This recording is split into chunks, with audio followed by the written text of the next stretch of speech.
Welcome to the Solid Signal podcast for June 11th, 2013. Boy, is it going to be a busy week. Some weeks I really struggle to find content for the podcast, and unfortunately I think that shows. This time, there's just so much going on, I don't know what to talk about. Yesterday, Apple had all sorts of news at the Worldwide Developer Conference, and you probably watched and learned all about that stuff yesterday. But that is quite literally yesterday's news. Today's news is the upcoming vote where hopefully, possibly, Sprint will decide whether or not it's going to be bought by SoftBank. We've been following this for over a year, and I have to admit it's not one of our more popular stories, but it is one that we've committed to ride all the way out to the end. Today might actually be that end of the line. Will Sprint's board vote to accept that offer from SoftBank, which came in, a little bit more than a year ago, it seems like? Or are they going to take that higher dollar offer from Dish that comes with a lot of debt?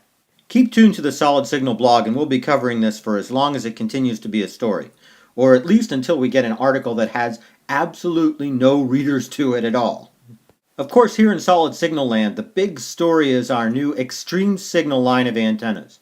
This is a value-priced, powerful, durable alternative to other antennas that are out there, and I encourage you to go to extremesignal.com. XTREME signal.com. Hey, that was not my idea. And check them out. There's an even bigger story, though. It's so big, it's like you can't even look straight into it. It's like the sun. And that's the story of the upcoming tech bubble. There's some concern on my end about this, and yet I seem to be the only one who's really talking about it, so either it's too scary to contemplate, or I'm completely off my nut. I guess you guys are going to have to decide for yourselves. I wrote an article about this yesterday, and it's gotten me more and more concerned as I've thought about it. What I'm talking about is Google paying $1.3 billion for an app that actually doesn't cost anything. That's right, free to you costs Google $1.3 billion. Think about that for a second.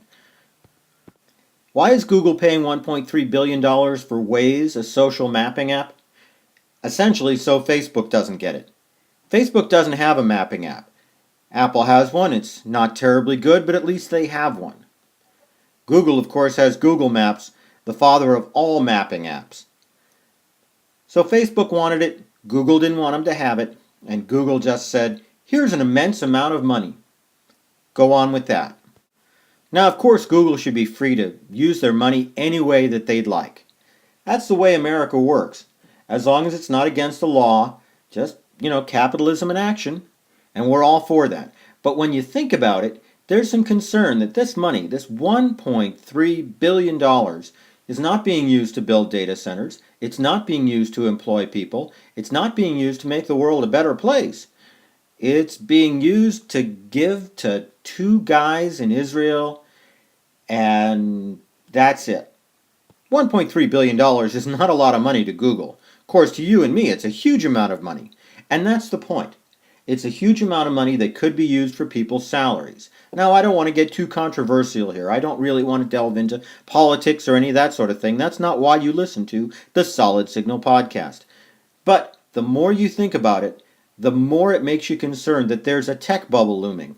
Some of you might remember what it was like in 2003 when NASDAQ just dropped.